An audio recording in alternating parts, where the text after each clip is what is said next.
Hello. Hello. Jennifer. Yes. Nice to meet you. Nice to meet you. Welcome to the court. Thank you so much. We met Justice Gorsuch in the Solicitor General's office at the Supreme Court. Judge Gorsuch, the podium, sir, is yours. So many Americans remember that moment when you and your wife Louise walked into the East Room when President Trump nominated you to be a justice on the Supreme Court. But I know there's a backstory there. Yeah, that moment was a moment when I kind of knew everything was about to change, right? How do you get into the White House without anybody noticing after the president has tweeted out to the American people that they should tune in for an announcement at 8 o'clock that evening? And the answer is it's not easy. You have to go through the kitchen. So Louise and I, our first exposure to the White House was through the kitchen. And then we were escorted upstairs to the president's residence.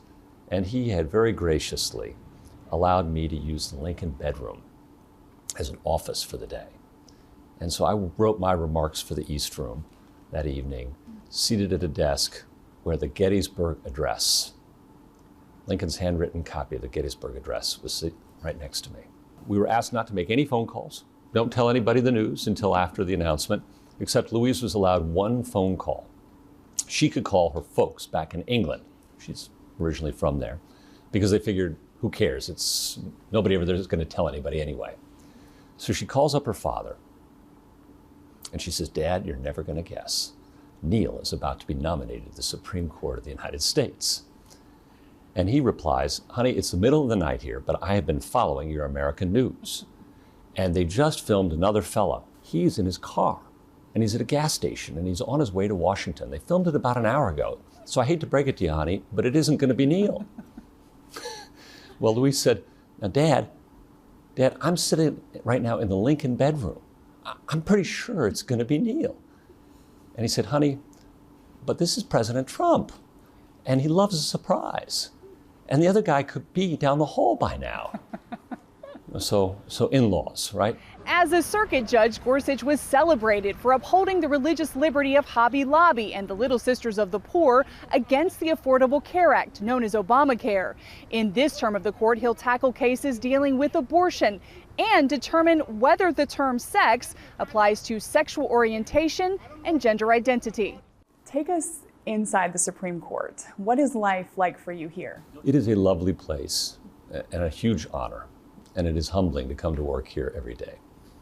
I have 8 wonderful colleagues, there are 9 of us. Now, do we agree on everything all the time? No. You guys give us the hardest cases in all of America to resolve. Of course we disagree. Tell us about the 36 handshakes. This is just one of the traditions that I think the American people would be happy. I kind of wish they could be a fly on the wall sometimes when we're deciding cases. We do too. Well, I don't really, no, not you, not reporters, all right? The American people, when we sit in that conference room and decide cases, just 9 of us around a table. And before we ever do any business, whether it's going on the bench or sitting in that conference room, we shake hands. 36 handshakes. It's a tradition that's gone on for, I don't know, maybe 150 years. And it's a moment when you touch somebody personally. To many Americans, the highest court in the land feels a bit mysterious. After all, no cameras are allowed inside the chamber, and interviews like this are rare. But in a new book, A Republic If You Can Keep It, Gorsuch offers insights into his thinking and lays out some of the things that concern him as a judge. In your book, you address access to justice, and you address the fact that it seems like many times Americans who can afford it receive the most justice. I'm really glad you asked that question. Almost all cases today settle before trial. Almost nobody can afford to bring their case before a jury. It's just too expensive and it takes too long. Good claims are priced out of court, and bad claims get money in settlement because defendants can't afford to litigate them through trial. On the criminal side of the house, we now have so many criminal laws on the books that some of my professor friends say that pretty much everybody over 18 is a federal felon, whether they realize it or not. They've broken some law. There are over 300,000 federal criminal laws on the books. He suggests judges get cases to trial more quickly, within 9 months, and questions why certain legal services like simple wills and contracts can't be handled by experts in the field instead of expensive lawyers. I think we have a real crisis in access to justice in this country, and it's something we all need to pay attention to.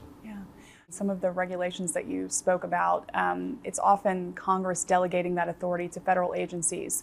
And you address that in the book. And I wonder, are you concerned about over-criminalization in this country? Yes. You raise a question about the separation of powers generally. And what happens when you start muddling the separation of powers? That's what you're getting at. And we all know it's bad when judges act as legislators. I hope we know that by now.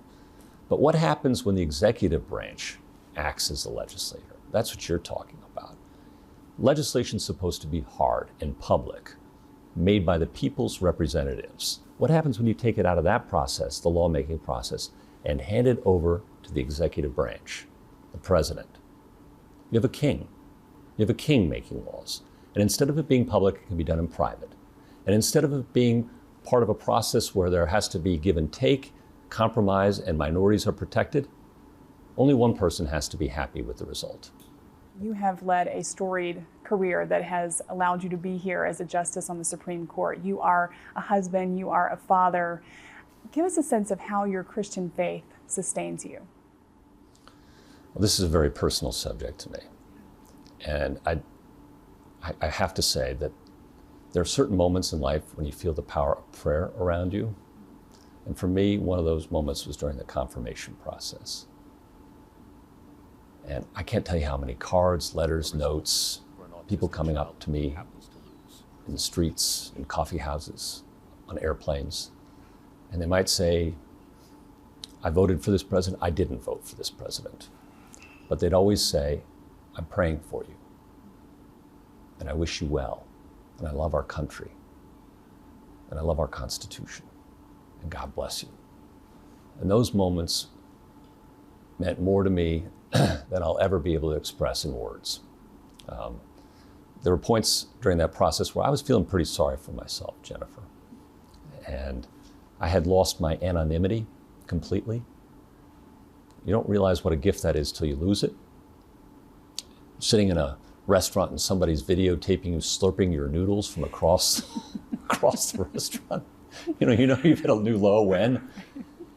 And then I realized, as we all do, that when God takes something away from you, He often gives you something else in return if you just look for it hard enough. And what He gave me was an incredible gift. I get to witness now, every day, in countless ways, the goodness of the American people, the kindness, their love. And it touches me deeply. Well, God bless you, sir, and thank you so much for sharing with us. Thank you, Jennifer. Really appreciate it.